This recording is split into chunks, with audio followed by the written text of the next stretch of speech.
Gênesis, capítulo 38. Na mesma época, Judá separou-se dos irmãos e associou-se a um homem de Adulão chamado Hira. Ali, Judá conheceu a filha de um cananeu chamado Suá e casou-se com ela. Eles tiveram relações, ela engravidou e teve um menino chamado Er. Engravidou outra vez e teve outro menino chamado Onã. E teve mais um filho, a quem deu o nome de Selá. Quando ele nasceu, eles viviam em Quezibe. Judá conseguiu uma esposa para Er, seu filho mais velho. O nome dela era Tamar.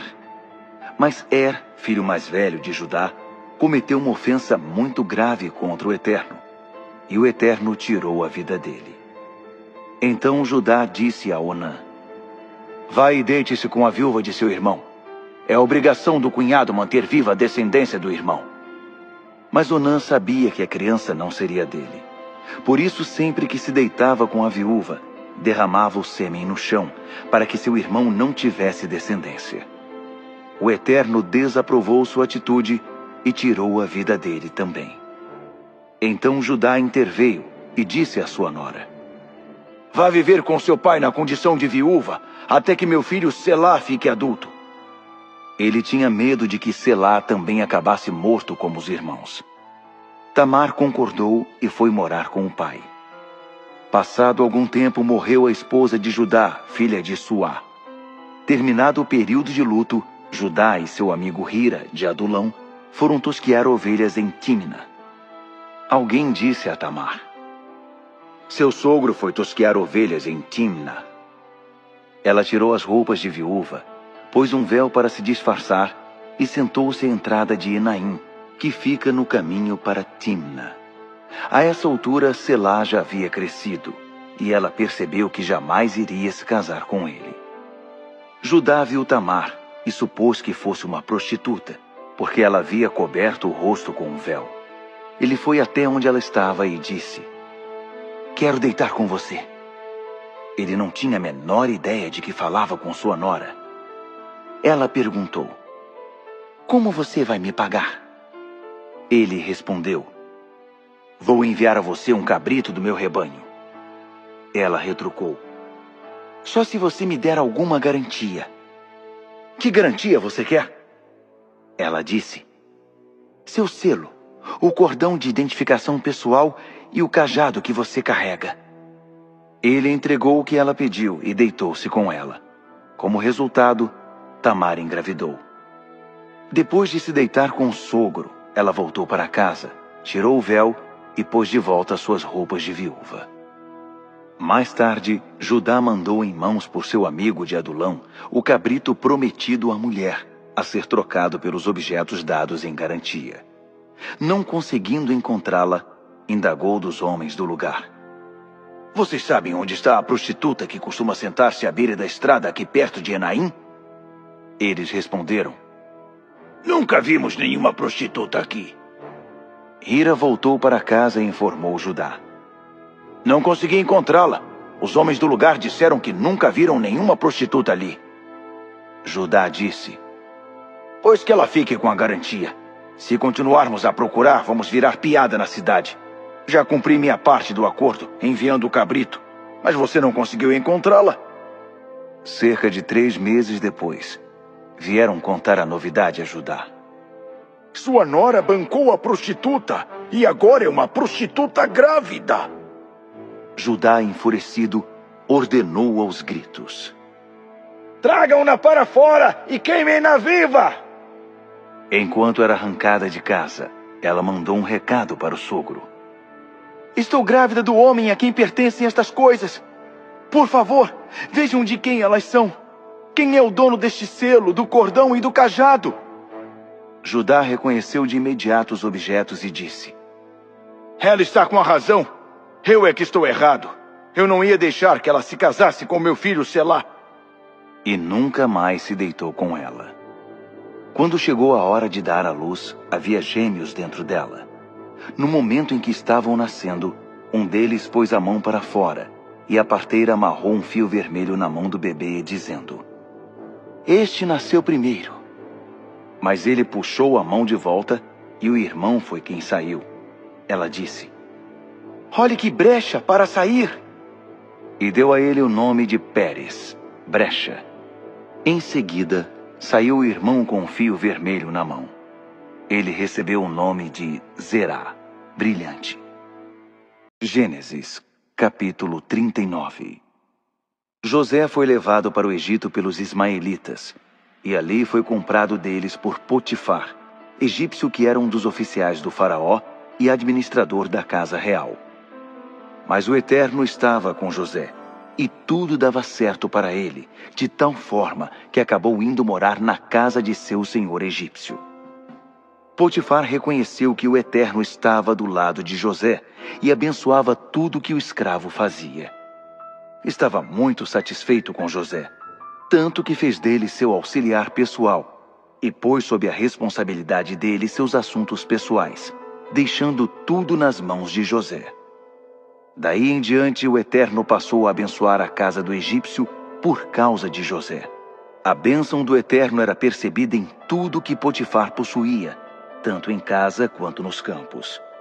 A única preocupação do senhor de José era sentar-se à mesa na hora do almoço e do jantar. José era um homem muito atraente.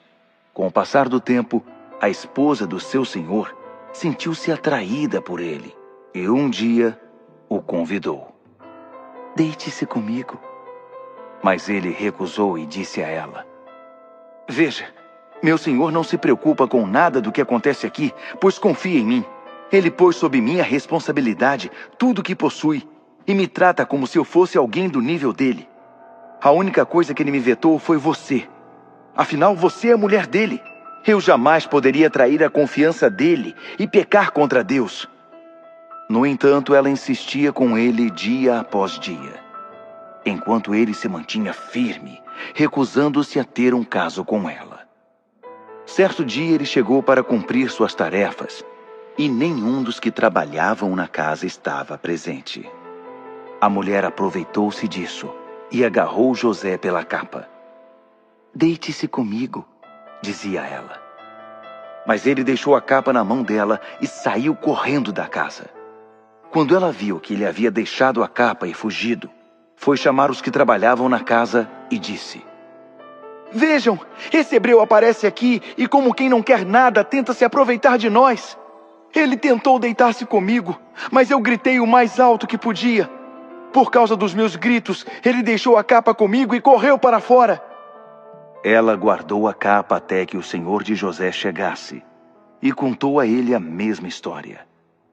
"Esse escravo hebreu que você pôs aqui veio atrás de mim e tentou me violentar.